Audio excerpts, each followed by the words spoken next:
안녕하세요. 하라라 성형외과 김홍민 원장입니다. 오늘은 제가 지난 시간에 요새는 20대, 30대 사회초년생이나 직장인 분들이 칙칙해지는 눈 밑 지방을 다크서클의 느낌을 개선하기 위해서 눈 밑 지방 재배치에 관심을 많이 두고 계신다라고 이에 관련해서 한번 내용을 설명드린 적이 있는데요. 그거에 대한 후속편으로 오늘 조금 더 추가적인 내용을 한번 말씀드려 보도록 하겠습니다. 되게 이제 20대나 30대 분들이 눈 밑 지방 재배치에 이제 관심을 두시고 상담실에 오시게 되면 이와 관련해서 좀 많이 물어보시는 질문이 있는데요. 원장님, 눈 밑 지방 재배치 수술하고 난 다음에 이 애교살이 좀 살았으면 좋겠는데 이게 가능할까요?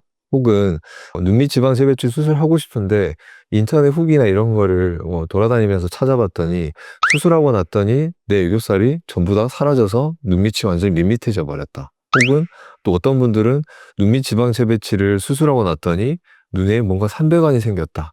이런 인터넷 후기들을 보신 분들이 있다 보니 오셔서 이 눈 밑 지방 재배치 수술을 과연 해도 되는 것인지, 하고 났을 때 내가 원치 않는 이런 부작용들로 뭔가 고생을 하지 않을지라고 걱정을 하시는 분들이 너무 많아서 오늘 이 시간에는 눈 밑 지방 재배치 수술을 통해서 특히나 20, 30대 분들이 요새 관심을 가지고 있는 이 애교살, 이 부분에 대한 것들이 어떤 식으로 어떻게 변화가 되는지에 대해서 함께 얘기해보는 시간을 갖도록 하겠습니다.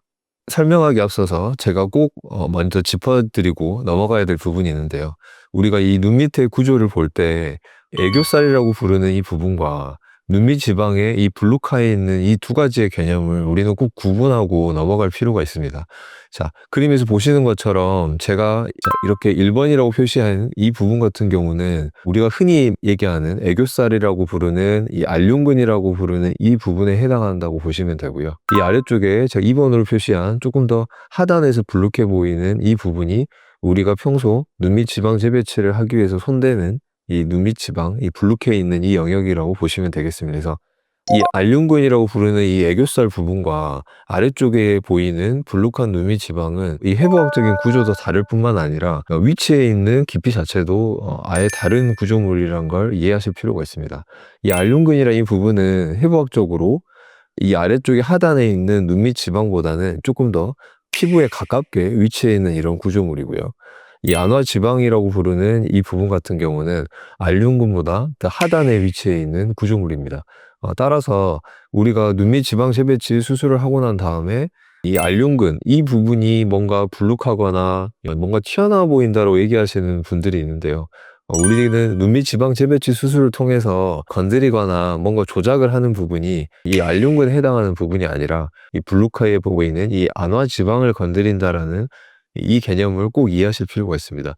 제가 이 설명을 드리는 이유는 사실 오늘 말씀드리는 20대, 30대 분들의 사실 해당되는 내용이라기보다는 중년 이상, 특히나 50대나 60대 이상이 되신 분들에게 해당되는 이야기인데요.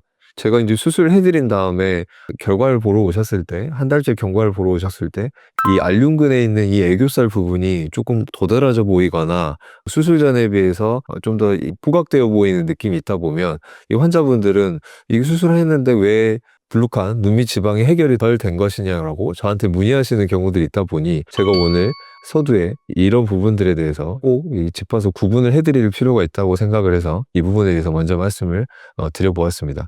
흔히 이제 제가 눈밑 지방 재배치는 통상적으로 눈 바깥쪽에서 절개를 하지 않고 결막을 통해서 절개하는, 그러니까 20대, 30대 젊은 환자분들이 선호하고 또 해당되는 그런 수술 방식을 말씀드리는 건데요. 이렇게 이제 수술하는 경우에는 앞에 서두에서 말씀드렸던 애교살 부분이 부각되어 보이는 이런 느낌들을 우리가 어느 정도는 연출을 해줄 수가 있는데요.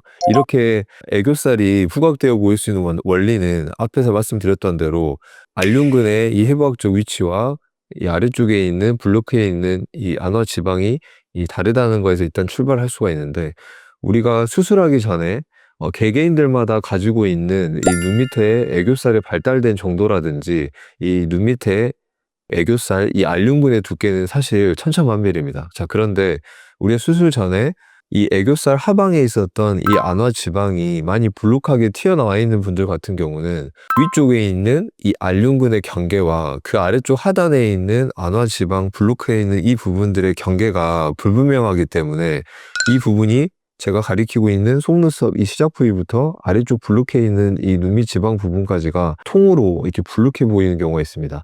이런 분들 같은 경우에는 당연히 눈 밑이 이렇게 애교나 이런 부분들이 전혀 눈에 띄지가 않겠죠. 자, 그런데 우리가 불룩해 보이는 눈 밑 지방을 이 아래쪽 끌어내려서 이 고르게 만들어주는 눈 밑 지방 재배치 작업을 해주고 나게 되면 이 불룩해 보였던 눈 밑 지방이 안으로 들어가는 효과가 생기기 때문에 가려져 있었던 이 경계가 불분명하게 잘 보이지 않았었던 이 알륜근의 이 경계 부분이 뭔가 명확하게 이 경계지어지는 현상이 생기면서 수술 전에 비해서 이 알륜근의 경계가 뚜렷해지는, 그러니까 즉 애교살의 이 느낌들이 사라지는 이런 효과를 우리가 기대해 볼 수가 있게 되는 것입니다. 오늘은 지난 시간에 이어서 20대, 30대 환자분들이 선호하는 눈밑 지방 재배치 이 수술에 있어서 궁금해하시는 애교살에 대한 부분에 대해서 얘기해보는 시간을 가졌었는데요. 다음 시간에 또 다른 좋은 주제로 함께 찾아뵙도록 하겠습니다. 이상 하라라 성형외과 김홍민 원장이었습니다. 감사합니다.